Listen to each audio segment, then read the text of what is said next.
kita lanjutkan diskusi kita yang semakin panas ini dan semakin hangat karena ini mengembalikan memori ketika kita dulu bertarung lawan rejim Orde Baru habis-habisan, sehingga begitu ini diungkap kembali ini semua mendidih ya.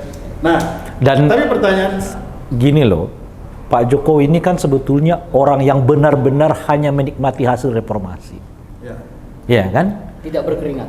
Sama sekali tidak. Beliau adalah orang yang paling otentik menikmati hasil reformasi ini. Bukan Sam, bukan Sebas, bukan Jojo, dan bukan saya. Mbok ya berterima kasihlah pada reformasi ini. Salah satu cara berterima kasihlah, hormati patsunnya. Poin pertama dari 6 tuntutan mahasiswa di reformasi itu adalah tolak KKN. Kita buat itu nomor pertama kan. Karena betapa kita tahu ini persoalan yang paling krusial di bangsa kita ini gitu. Dari KKN itulah muncul apa yang disebut dengan korupsi, apa yang disebut dengan kolusi, apa namanya itu kan tuntutan kita itu kan turunkan harga. Anda sebutkan tadi tuh KKN itu akan memunculkan apa kos mahal macam-macam dan seterusnya itu. Ini titik soalnya. ya, Ekonomi biaya tinggi dulu namanya. dan itu KKN itu menggerogoti bangsa ini selama 32 tahun. 32 tahun. Sampai kemudian dia menjadi runtuh itu. Ya, hancur berantakan. Jadi kuyunya gini, ya. Pak Bas. Nah, saya sekarang ke ini. Kuyunya gini, yang dibilang Bung Rey tadi. Teman-teman HMI, PMII, GMNI, GMKI itu ya. Apalagi itu? PMKI ya. Saya kuliah bahasa basi. PMKI itu ya. Itu apes 2 kali, Pak.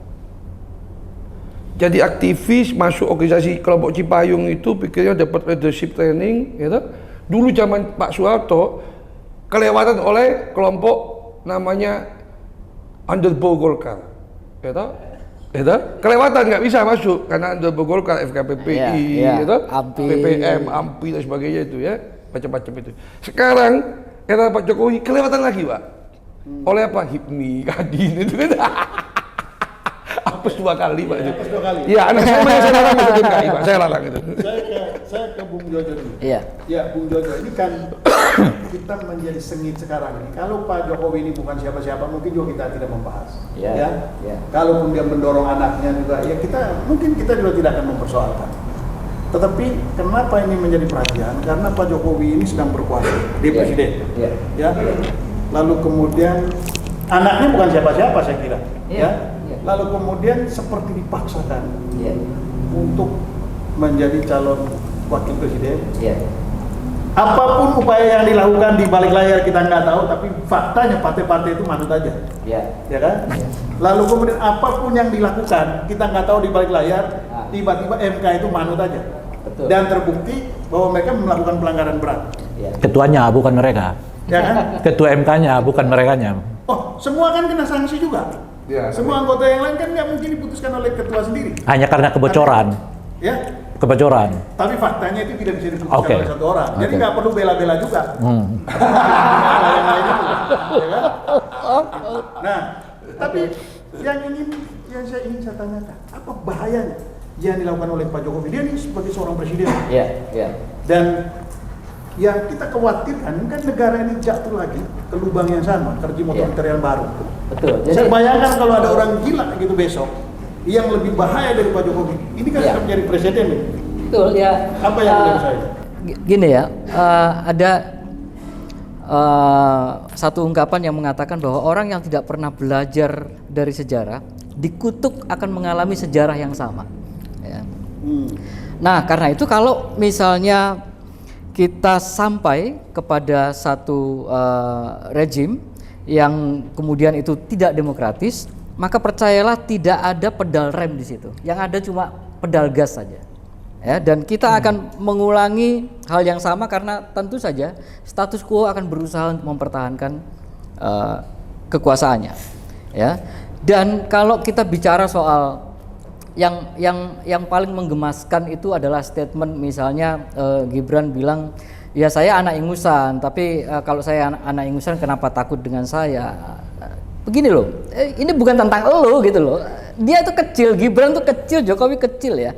Jojo Rohi kecil, Ray Rangkuti, kita semua kecil. Kita nggak ngomong soal orang per orang, kita nggak ngomong soal Jokowi, kita nggak ngomong soal Gibran, kita ngomong soal tata bernegara dan berbangsa.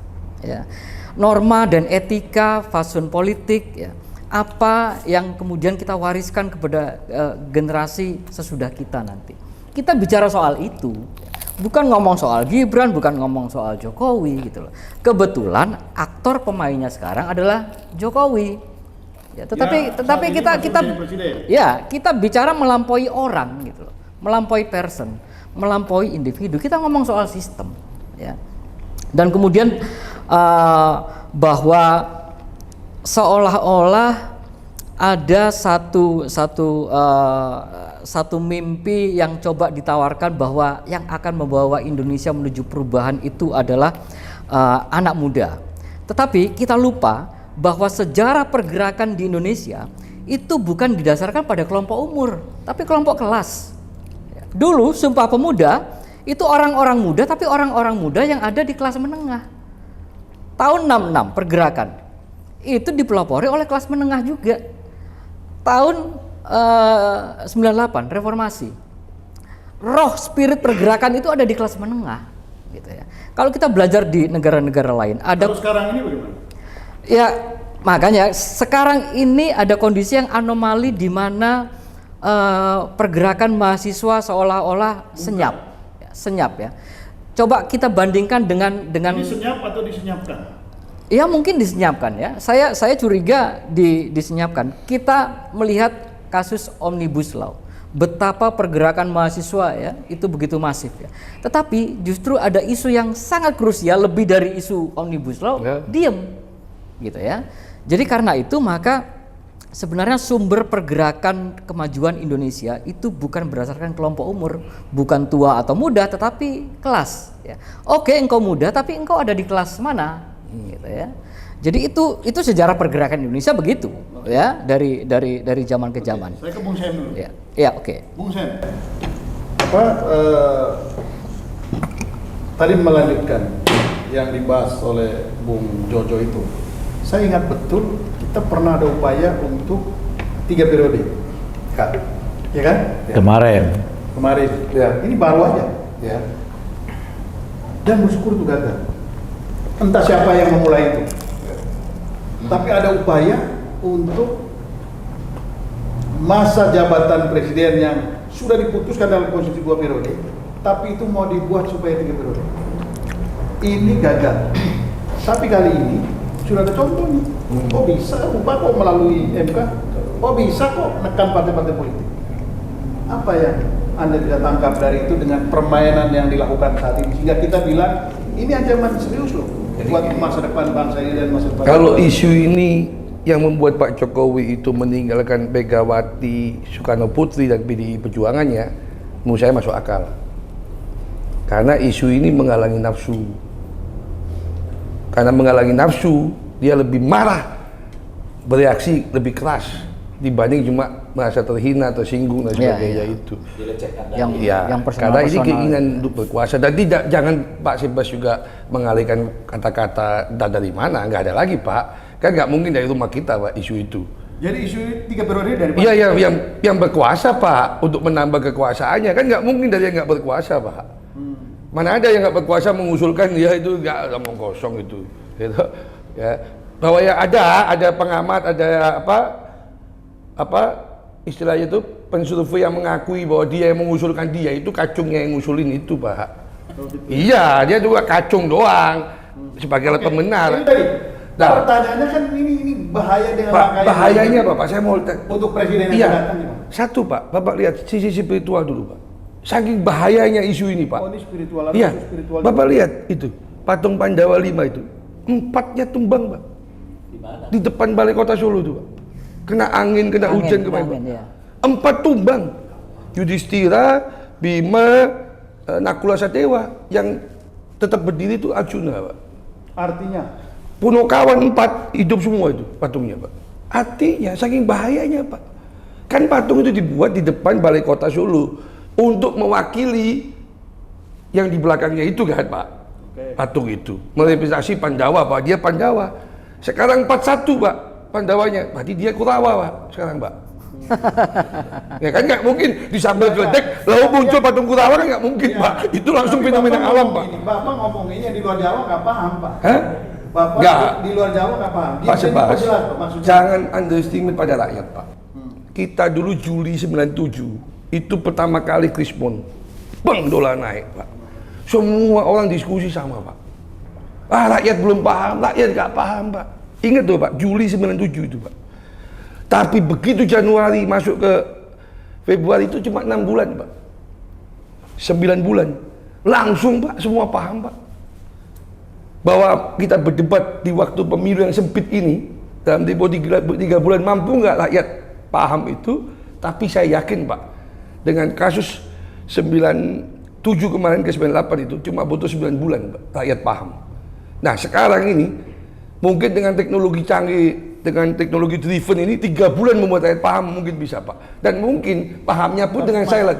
Tapi masalahnya itu belum dirasakan, isu yang kita mainkan ini bahayanya, itu Pak, belum dirasakan langsung oleh masyarakat. kita aja dulu, Pak, 98 kita pikir Pak Harto yang bahaya, Pak. Ternyata sekarang kita alami lebih bahaya itu penggantinya Pak Harto, Pak. Lebih bahaya itu yang gantikan Pak Harto, Pak. Yang melakukan sama dengan Pak Harto lakukan, itu yang lebih bahaya, Pak. Lah, lebih bahaya berikutnya lagi yang menggantikan lagi yang ketiga, Pak. Seri 3 itu lebih bahaya lagi pasti. Saya takut, Pak, anak saya kasihan dia. Lebih berat lawannya dia dibanding saya, Pak. Ya kan? Yang ketiga, kita kan ngalami 2 kali nih. Oke. Dengan saya ke Bung Rey. Sebastian, Dengan apa yang Sebastian dilakukan- pusing sendiri. Apa yang dilakukan sekarang ini, ya, kira-kira Bung Rey membayangkan presiden yang akan datang kalau ada yang lebih gila, apa yang akan dilakukan dengan presiden yang dilakukan hari ini? Kiatnya kan udah ketemu, Bas.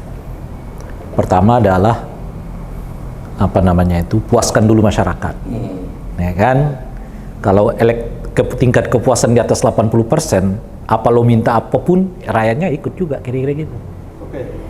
Nah, apa kira-kira yang akan diminta? Banyak lah. Jika penting nanti misalnya mungkin presiden akan dipilih oleh MPR aja. Nggak lagi one man one vote kan. Dan sebagainya gitu. Banyak lah yang bisa dibayangkan. Yang penting metodenya udah Periode ketemu. bisa Tidak lagi terbatas. lagi. Iya. Kan sudah ada yang mengatakan itu kan, ada yang 3 periode, ada yang mengatakan ya, yang penting setiap periode itu dia dipilih, ya kan? Ada yang mengatakan begitu kan. Tidak perlu pembatasan demokrasi. Tidak perlu pembatasan periode, tapi yang penting presidennya setiap dapat habis periodenya dipilih. Nah, yang penting bagi dia itu dipilihnya. Yang bukan ngomong itu, Pak, legislasinya, gitu. saya nggak tahu sekolah di mana, Pak. Bahwa demokrasi itu nggak dibatasi, itu bingung saya juga. Itu sekolah ngambil S3 di mana nggak tahu. Ada yang.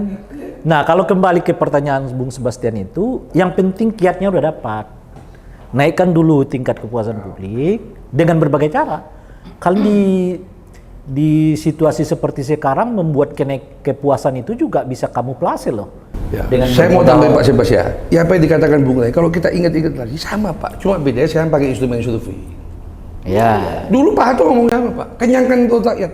Kenyangkan perut rakyat. Sekarang pakai bansos. Lalu Sama aja, Pak. betul. Lalu kemudian buatlah dukungan-dukungan kan.